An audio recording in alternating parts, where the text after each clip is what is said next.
Jusqu'à récemment, nombreux étaient ceux qui pensaient que la promesse du progrès au XXe siècle nous permettrait de dépasser les horreurs barbares du passé pour un avenir meilleur et brillant.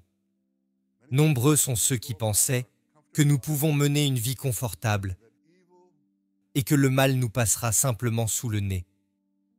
Il n'en est rien. Les horreurs perpétrées par le Hamas le 7 octobre nous rappellent que nous ne pourrons réaliser la promesse d'un avenir meilleur que si nous, le monde civilisé, sommes prêts à combattre les barbares.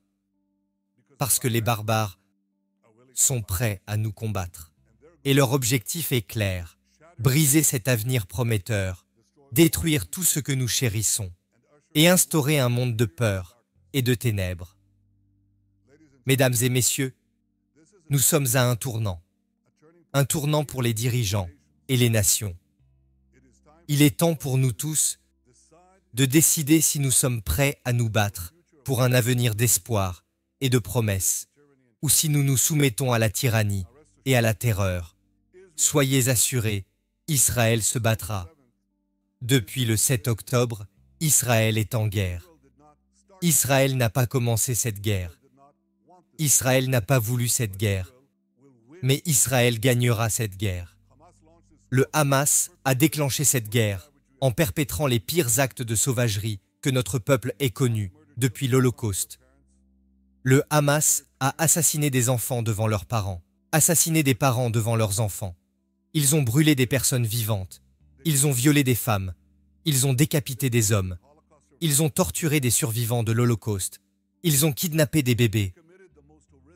Ils ont commis les crimes les plus horribles que l'on puisse imaginer. Et ils font partie de l'axe du mal que l'Iran a formé. Un axe de la terreur qui fonctionne en armant, en entraînant et en finançant le Hamas à Gaza, le Hezbollah au Liban, les Houthis au Yémen et d'autres groupes terroristes mandataires dans tout le Moyen-Orient et au-delà. En combattant le Hamas et l'axe iranien de la terreur, Israël combat les ennemis de la civilisation elle-même. La victoire sur ses ennemis commence par la clarté morale. Elle commence par la connaissance de la différence entre le bien et le mal, entre le bon et le mauvais.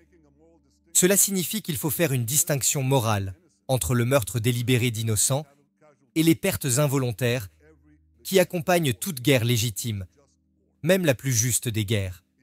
Cela signifie qu'il faut tenir le Hamas pour responsable du double crime de guerre qu'il commet chaque jour en prenant délibérément pour cible des civils israéliens, tout en utilisant délibérément des civils palestiniens comme boucliers humains. Il s'agit de faire comprendre que l'utilisation de boucliers humains n'est pas seulement une tactique de terreur immorale, mais aussi une tactique inefficace. Parce que tant que l'utilisation de boucliers humains palestiniens par le Hamas conduit la communauté internationale à blâmer Israël, le Hamas continuera à l'utiliser comme outil de terreur.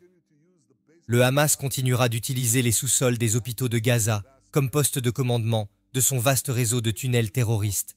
Il continuera à utiliser les mosquées comme des positions militaires fortifiées et de dépôts d'armes. Il continuera à voler du carburant et de l'aide humanitaire dans les installations de l'ONU. Alors qu'Israël fait tout pour mettre les civils palestiniens à l'abri, le Hamas fait tout pour qu'il le reste. Israël exhorte les civils palestiniens à quitter les zones de conflit armé, tandis que le Hamas empêche ces civils de quitter ces zones sous la menace des armes. Le Hamas empêche également les ressortissants étrangers de quitter Gaza. Et le plus ignoble, c'est que le Hamas retient plus de 200 otages israéliens, dont 33 enfants, qu'il retient, terrorise et garde en otage. Toutes les nations civilisées devraient se joindre à Israël pour exiger la libération immédiate et inconditionnelle de ces otages. Je tiens à préciser la position d'Israël concernant un cessez-le-feu. Tout comme les États-Unis n'ont pas accepté de cesser le feu après le bombardement de Pearl Harbor ou après l'attaque terroriste du 11 septembre, Israël n'acceptera pas de cesser les hostilités avec le Hamas après les terribles attaques du 7 octobre.